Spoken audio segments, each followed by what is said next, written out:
এই উম্মত জাহান্নামে যাবে, কিন্তু হাতকড়ি থাকবে না, পায়ে বেড়ি থাকবে না, গলায় ছিকল থাকবে না।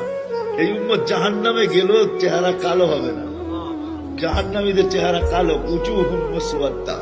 ওলামাদেরকে জিজ্ঞাসা করেন, কোরআন বলতেছে এই উম্মতের চেহারা কালো হবে না। দারোগা মালিক জিজ্ঞেস করবে, এটা আবার কেমন আসামি? হাতকড়ি নাই, বেড়ি নাই, গলায় ছিকল নাই, চেহারা ঝকঝকে, ভুলে কি চলে আসলো নাকি? আল্লাহ জবাব দিবে, মালিক আমার বন্ধুর উম্মত, খবরদার। জিজ্ঞেস করবে, হাতকড়ি নাই কেন আল্লাহ? তো বলছে, এই হাত জীবনে একবারও যদি উঁচুতে ব্যবহার হয়ে থাকে, এই হাতে হাতকড়ি লাগে না। পায়ে বেড়ি নাই, যেই পাও জীবনে একবারও আমার ঘরের দিকে হাইটা গেছে, ওই পায়ে বেড়ি লাগে না মালিক।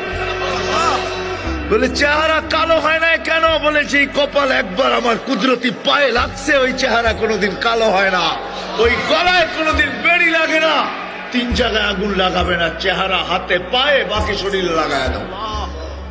মালিক আগুনকে বলবে, খুশি ধরো। আগুন আসবে ধাউ ধাউ করে ধরার জন্য। আল্লাহ আমাদেরকে কলেমা স্মরণ করায় দিবে, আমরা জোরে জোরে কলেমা পড়বো, আগুন বাইগা চলে যাবে। 1 বার 2 বার 3 বার। মালিক রাগ হয়ে আগুনের উপরে কোড়া চার্জ করবে, লাঠি চার্জ করবে। ধরিস না কেন? বারবার বলতেছি, ধরিস না কেন?